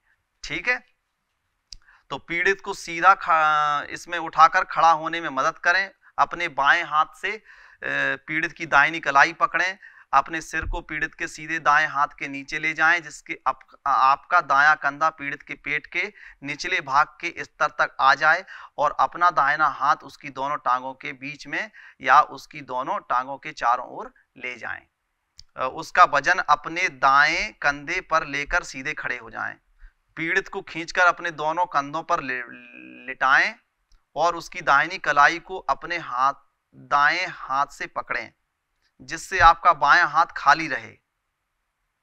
बायां हाथ से आप पीड़ित को सीढ़ी से चढ़ाकर ऊपर ले जा सकते हैं या सीढ़ी से उतारकर नीचे ले जा सकते हैं। ठीक है, तो एक हाथ आपका फ्री रहना चाहिए, जैसे कि इसमें आपने देखा है। ठीक है, तो ये उसने उसको लिफ्ट किया हुआ है। ठीक है, इसके बाद हम बात करते हैं मल्टीपल हेल्पर की। ठीक है, तो मल्टीपल हेल्पर में क्या होगा, ह्यूमन क्रच। ह्यूमन क्रच को एक तरीके से इस तरीके से भी बनाया जा सकता है। ठीक है, दो लोग हैं तो एक लेफ्ट साइड और दूसरा राइट साइड। ठीक है, तो दोनों ने मरीज के हाथों को अपनी गर्दन और कंधे पे सपोर्ट दे रखा है और उसको आराम से लेके जा रहे हैं। ठीक है, तो ह्यूमन क्रच टेक्निक हो गई मल्टीपल हेल्पर के लिए। इसके बाद रहता है head seat technique. Head seat technique देखिए, इस तरीके से हाथों का सीट बनाना होता है। ठीक है, इस तरीके से हाथों का सीट बनाएंगे और उसको वहां पे लेके जाएंगे। ठीक है, also known as the four handed seat technique. इसको फोर हैंडेड सीट टेक्निक भी कहते हैं। This seat is used when the casualty can assist the bearer by using one or both arms. ठीक है, देखिए ये उसके हाथ ठीक होने चाहिए। अगर पेशेंट के हाथ ठीक नहीं होंगे तो फिर वो आप नहीं ले जा सकते। देखिए दोनों जो रेस्क्यूअर हैं उनके कंधों पे उसने इस तरीके से पकड़ा हुआ है और इन लोगों ने उसके पैरों को लिफ्ट किया हुआ है। ठीक है, एक सीट बनाई है तब जाके उसको उठाया हुआ है। ठीक है, इसके बाद दूसरा जो है द 4 एंड AFT मेथड। ठीक है, the 4 and AFT method techniques, इसको AFT मेथड टेक्निक कहते हैं। देखिए इसमें क्या है, एक बंदे ने पीछे से उसके कंधों को पकड़ा है, दूसरे बंदे ने उसके घुटनों को पकड़ा हुआ है। ठीक है, तो ये आगे पीछे उसको लेके जा सकते हैं। This method of carrying should be use only when space does not permit a hand seat. इस तरीके की टेक्निक हम कब यूज करेंगे, जब बहुत कंजेस्टेड एरिया है और दो लोग हैंड सीट को बना के, जो आपने पिछली पीपीटी में देखी हैंड सीट, अब इसमें थोड़ा सा चौड़ा रास्ता चाहिए और इस तकनीकी में थोड़ा सा सकरा रास्ता होगा तो आसानी से आप उसको लेके जा सकते हैं। ठीक है, one bearer stand between the casualty legs facing the feet with hand down and grasp the casualty under his knee. ठीक है, तो उसके घुटनों से उसको पकड़ लेंगे और उसके पैरों के बीच में जाके घुस जाएंगे और उसके घुटनों को दोनों तरफ से पकड़ लेंगे। दूसरा क्या है, the other bearer takes a position behind the casualty and after raising his trunk passes the hands under the casualty armpits and grasp his own wrist on the casualty chest। ठीक है, तो दूसरा बंदा उसके आर्मपिट रीजन से उसका rest, patient जो rescuer का रेस्ट जो है पेशेंट की चेस्ट पे जाके लगेगा। इसके बाद दूसरा है ब्लैंकेट टेक्निक। ये भी बहुत महत्वपूर्ण टेक्निक है। अगर कोई हैवी वेटेड पेशेंट है और आपके पास मल्टीपल हेल्पर मौजूद हैं तो उस स्थिति में आप ब्लैंकेट लिफ्ट को यूज कर सकते हैं। ठीक है, एक कंबल के नीचे पेशेंट को लेटाएं और वो चारों तरफ से लोग उसको पकड़ लें। ठीक है, और कमांड देने पर उठाओ, अप एंड डाउन की कमांड देने पे उसको एक साथ ही उठाएं। ऐसे नहीं कि दो लोगों ने उठाया, तीन लोगों ने नहीं उठाया तो जाके वो गिर जाएगा। ठीक है, तो ऐसे में आप क्या करेंगे, थोड़ा एक बंदा जो रहेगा वो कोऑर्डिनेट करेगा और सभी को कमांड देगा, सभी लोग एक साथ लिफ्ट करेंगे, एक साथ उसको रिलीज करेंगे। ठीक है, हाँ, इसके बाद एक चीज है स्ट्रेचर। स्ट्रेचर जान लेना हम लोगों की बहुत जरूरी है, क्योंकि स्ट्रेचर से पेशेंट को शिफ्ट करना, यहाँ वहाँ ले जाना बहुत आसान होता है। देखिए इसमें हैंडल रहते हैं, इस तरीके का कुशन रहता है और फिर इस पे किसी भी कैजुअलिटी को लिटाएंगे, चार लोग इसको पकड़ेंगे, दो लोग भी पकड़ सकते हैं और आसानी से कैरी किया जा सकता है। ठीक है, तो स्ट्रेचर को हम लोग पढ़ेंगे। ठीक है, स्ट्रेचर भी ट्रांसपोर्ट में बहुत मदद करता है। ठीक है, तो इसके बाद stretcher are of two pattern which ordinary and telescopic handle. ठीक है, टेलीस्कोपिक हैंडल रहेगा और एक साधारण रहेगा, ऑर्डिनरी रहेगा। ठीक है, और सामान्यतः ये दोनों एक जैसे ही होते हैं। इन जनरल प्रिंसिपल ये एक जैसे ही होते हैं। ठीक है, a structure consist of the following part. और स्ट्रक्चर के जो पार्ट हैं, स्ट्रक्चर निम्नलिखित भाग होते हैं स्ट्रक्चर के। सबसे पहले पोल होता है, हैंडल होते हैं। ठीक है, पोल होता है, हैंडल होते हैं, जॉइंट ट्रेवर्स होता है।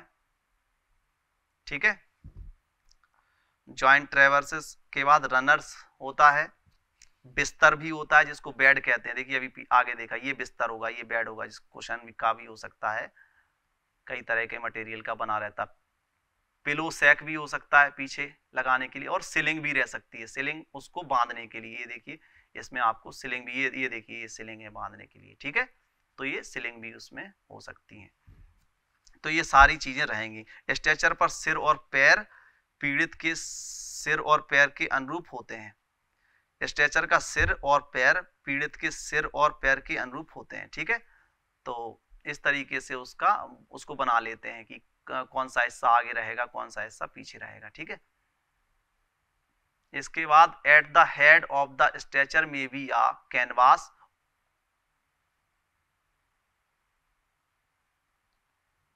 which can be filled with straw clothing to form a pillow. The pillow sack open at the head and its content can therefore be adjusted without due disturbance of the casualty. Stretcher के सिर की तरफ एक canvas बिछा होता है जिसे घास फूस, कपड़ा, भूसा आदि जिसमें भरा जा सकता है या भरा होता है। ठीक है, जिससे कि वह तकिया जैसा बन जाए। यह तकिया स्ट्रेचर के सिर की तरफ खुलता है और पीड़ित को हिलाए डुलाए बिना उसकी सामग्री को समायोजित किया जा सकता है। ठीक है, The transversers provide with joint of opening or closing the stretcher। और जो ट्रेवर्स जो रहता है, ट्रेवर्स में जोड़ लगे रहते हैं जो स्ट्रेचर को खोलने में और बंद करने में मदद करता है। ठीक है, तो इस तरीके से उसके भाग होते हैं। टेलीस्कोपिक हैंडल वाला स्ट्रेचर सामान्य स्ट्रेचर जैसा ही होता है, पर उसकी लंबाई को पोल के नीचे दिए गए हैंडल को स्लाइड करके 6 फीट तक किया जा सकता है। उसको थोड़ा बड़ा भी किया जा सकता है और छोटा भी किया जा सकता है। इसमें टेलीस्कोपिक स्ट्रेचर का ये जो है एडवांटेज है। यह तब काम आता है जब छोटी जगह में काम करना होता है या सीढ़ियों और पतले जो मोड़ से पेशेंट को निकालना होता है या आवागमन आपको करना पड़ता है। ठीक है, तो वो छोटा सकरा भी हो जाता है। तो टेलीस्कोपिक, ये जो आपके सामने ये दिख रहा है, ये टेलीस्कोपिक स्ट्रेचर ही है। ठीक है, इसके बाद नेक्स्ट लोडिंग आ स्ट्रेचर। ठीक है, अब स्ट्रेचर पे लोडिंग करने के लिए 2 मेथड हैं, इनको आप समझ लीजिए। एक कंबल से उठाना जिसको कहते हैं ब्लैंकेट लिफ्ट मेथड, दूसरा आपातकालीन इमरजेंसी लिफ्ट मेथड। ठीक है, तो 2 तरीके के जो मेथड्स हैं उसको हम लोग स्ट्रेचर पे पेशेंट को शिफ्ट कराने में यूज करते हैं। सबसे इजी जो मेथड रहता है ब्लैंकेट लिफ्ट मेथड रहता है। बेड पे पेशेंट लेटा हुआ है, उसको आपने 2 लोगों ने ऊपर, 2 लोगों ने नीचे, लेफ्ट साइड 2 लोगों ने ऊपर नीचे, लेफ्ट राइट साइड उसको 4 लोगों ने पकड़ रखा है। ठीक है, तो आराम से आप उसको, और अगर कोई हैवी है तो बीच में भी 3-3 लोग हो सकते हैं, जैसे कि आपने पिछली पीपीटी में देखा था। ठीक है, तो बहुत ही इजी रहता है। जैसे ही आप कमांड देंगे 1 2 3, तुरंत उसको आप किया। ठीक है, और उसको जाके दूसरी जगह जहां पे आपको उसको ले जाना है ले जा सकते हैं। ठीक है, तो ये ब्लैंकेट मेथड बहुत सरल रहता है और बहुत ही सुविधाजनक भी रहता है। ठीक है, ब्लैंकेट लिफ्ट में पीड़ित व्यक्ति के नीचे कम्बल रखा जाता है। ठीक है, in the blanket lift a blanket is placed under the casualty। ठीक है, if pole of good length and rigidity are available, roll the blanket over the poles unit, the pole are pressed to the side of the casualty। if poles are not available, the blanket itself is rolled up tightly to the side of the casualty। यदि stretcher के पोल लंबे और मजबूत हैं तो कम्बल को poles के ऊपर तब तक लपेटते रहें जब तक वे पीड़ित व्यक्ति के पास ना आ जाएं। ठीक है, यदि पोल्स नहीं है तो कम्बल को ही कसकर लपेटते हुए पीड़ित व्यक्ति के पास तक ले जाएं। यदि आवश्यक हो तो शरीर के चारों ओर चौड़ी पट्टी बांधी जाती है। एक पट्टी पीड़ित की जांघों पर लपेटें और दूसरी पट्टी दोनों भुजाओं पर और कंधों पर, कंधों के स्तर पे लपेट दें, शोल्डर के लेवल पे लपेट दें, जिससे कि वो हिले डुले ना, गिरे ना। ठीक है, जो अभी मैंने सिलिंग आपको बताई थी, तो आर्टिफिशियल जो रहते हैं, जैसे कि अगर आपको बनाना ना पड़े तो उस समय आप को बांधने की जरूरत नहीं रहती है, उसमें वेलक्रो रहते हैं तो आप उसको यूज कर सकते हैं। ठीक है, तो ये ब्लैंकेट लिफ्ट मेथड हो गया। दूसरा इमरजेंसी लिफ्ट मेथड रहेगा। ठीक है, इमरजेंसी लिफ्ट मेथड रहेगा। ठीक है, और इमरजेंसी लिफ्ट मेथड को हम कब यूज करते हैं? If no blanket is available the following method is used. Open the casualty coat, और उसका जो शर्ट है, उसने जो शर्ट पहना हुआ है, कोट पहना हुआ है, जैसे ही आप मेरी शर्ट है, इसको एक बटन खोलेंगे तो एक साइड से 2 लोग पकड़ेंगे, एक साइड से 2 लोग पकड़ेंगे। ठीक है, आपने उसको तुरंत लिफ्ट किया और आपने उसको शिफ्ट कर दिया। ठीक है, अगर आपके पास ब्लैंकेट अवेलेबल नहीं है तो आप इमरजेंसी लिफ्ट मेथड को यूज कर सकते हैं। ठीक है, समझ में आया? ये यहाँ से शर्ट का बटन खोलेंगे, कोट का बटन खोलेंगे, 2 लोगों ने शर्ट को यहाँ से पकड़ा, 2 लोगों ने यहाँ से पकड़ा और उसको शिफ्ट किया। ठीक है, lifting and lowering a stretcher, दूसरा कैरिंग आ लोड स्ट्रेचर। ठीक है, तो इस तरीके के ये 2 मेथड इसमें और हैं कि स्ट्रेचर को उठाना और उसके नीचे रखना। ठीक है, दूसरा है लोडेड स्ट्रेचर को ले जाना। लोडेड स्ट्रेचर को कैसे ले जाना है? ठीक है, at the command lower stretcher the 2 और 4 बियरर, जो उठा रहे हैं लोग, will stop gently lower the stretcher to the ground and rise together. मतलब कहने का एक दूसरे को कमांड देना है, स्ट्रेचर को नीचा करें के आदेश पर 2 या 4 वाहक जो उसको ले जाने वाले बंदे हैं थोड़ा झुकेंगे और स्ट्रेचर को आराम से नीचे झुकाकर उसे जमीन पर रख देंगे, ठीक है, या फिर सब एक साथ खड़े हो जाएंगे, ठीक है। स्ट्रेचर को उठाएं के आदेश पर जैसे ही आप कमांड देंगे लिफ्ट द स्ट्रेचर, ये देखिए at the command lift the stretcher they will then rise steadily together keeping the stretcher level, और एक साथ सभी लोग उठाएंगे जैसे ही आप कमांड देंगे लिफ्ट द स्ट्रेचर या लिफ्ट स्ट्रेचर, ठीक है। तो सभी लोग एक साथ उठाएंगे, ऐसे नहीं कि इधर उधर कोई उठा रहा है या कोई किसी का नीचे रह गया तो झुक जाएगा, पेशेंट के गिरने का खतरा रहेगा, बराबर ही एक साथ सभी लोग उठाएंगे, ठीक है। इसके बाद लोडिंग कैसे करेंगे और लोड करके उसको कैसे लेके जाएंगे, ये डिपेंड करता है मानव शक्ति पे, मतलब मैन पावर पे। Depending on the availability of manpower one can decide whether the stretcher is to be carried. Depending on the availability of manpower one can decide. तो कैरिंग अ लोड स्ट्रेचर, कैसे उसको load stretcher को आप उसको लेके जा सकते हैं, ये चीज इस बात पे निर्भर करती है कि कितने लोग आपके पास खड़े हुए हैं, साथ में कितने लोग हैं। Depending on the availability of the manpower one can decide whether the stretcher is to be carried by 4 or 2 person, 2 या 4 लोग उसको लेके जा सकते हैं, ठीक है। स्ट्रेचर को उठाकर दो लोग ले जाएं या फिर 4 व्यक्ति ले जाएं। यदि 4 सहायक उपलब्ध हैं तो क्या करेंगे, in case of 4 helpers each helper take 1 handle of the stretcher and walk on the outside of the stretcher, ठीक है। तो अगर 4 लोग अवेलेबल हैं तो प्रत्येक सहायक स्ट्रेचर का एक एक हैंडल पकड़ लेगा, जैसे कि आपने पिछली पीपीटी में स्ट्रेचर के 4 हैंडल देखे थे, ये देखिए ये इसके 4 हैंडल हैं 1 2 3 4, ठीक है। तो वो क्या है, चारों लोग इसको पकड़ लेंगे, ठीक है। तो आप यहाँ पे उसको कैरिंग आ लोड स्ट्रेचर, ठीक है। कैसे आप लोड स्ट्रेचर को ले जाएंगे, ज्यादा लोग हैं तो आप क्या करेंगे, 4 लोग हैं तो चारों लोग एक एक हैंडल को पकड़ के उसको लेके जा सकते हैं इजीली, ठीक है। और अगर 2 लोग हैं तो एक बंदा पीछे रहेगा और स्ट्रेचर के दोनों पोल के बीच में जो हैंडल है दोनों पोल के बीच में उसको ऐसे पकड़ेगा, दूसरा बंदा भी उसको आगे रहेगा जो कि जिसके पीछे रहेगा पेशेंट, एक बंदे के पेशेंट आगे रहेगा, दूसरे बंदे के पीछे, जो आगे वाला बंदा रहेगा उसके पीछे रहेगा, उसका पीठ पेशेंट की तरफ रहेगा, वो आगे की तरफ देखेगा और चलेगा, ठीक है। तो इस तरीके से हम उसको लोड करके ले जा सकते हैं, ठीक है, कैरी कर सकते हैं। इसके बाद आता है loading a stretcher into an ambulance. Ambulance में कैसे हमें पेशेंट को लोड करना है, कैसे उसको हमें ले जाना है। The stretcher is lowered with its head 1 pace from the door of the ambulance.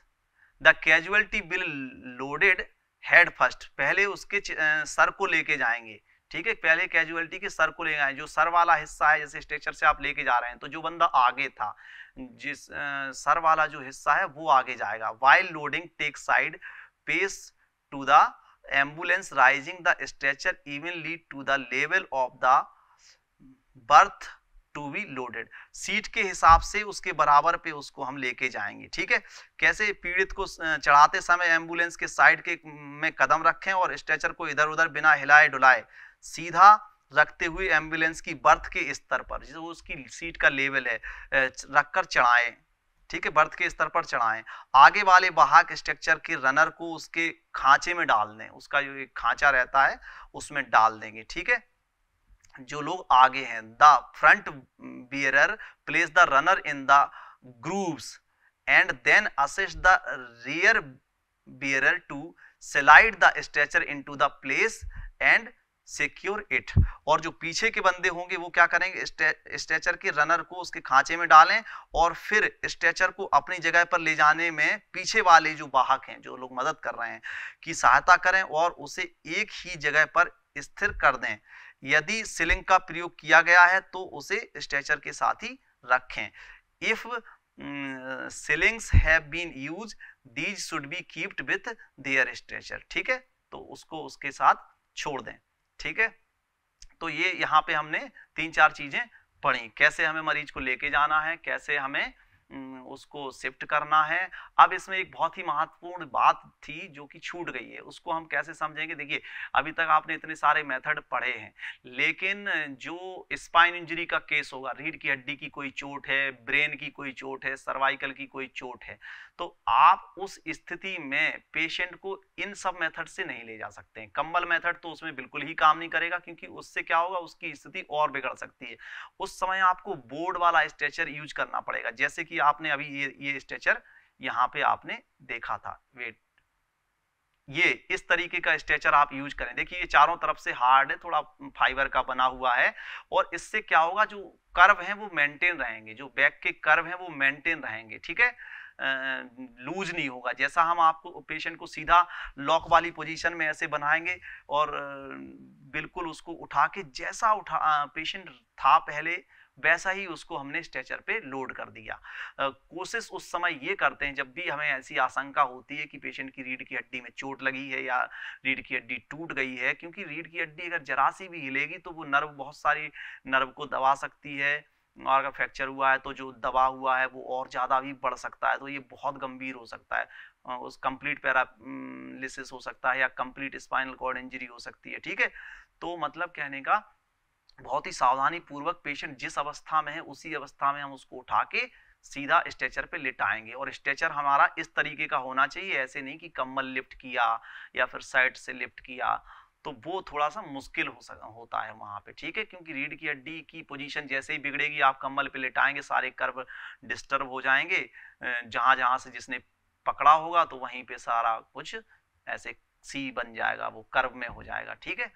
तो उस स्थिति में आप विशेष ध्यान दें, ये बोर्ड वाला स्ट्रेचर यूज करें, ठीक है, स्पाइनल कॉर्ड इंजरी की कंडीशन में, ठीक है। तो यही बताने योग्य बात थी, विशेष ध्यान रखें इस चीज का, ठीक है। थैंक यू, और आप लोगों ने इतना समय दिया सुनने के लिए बहुत बहुत धन्यवाद।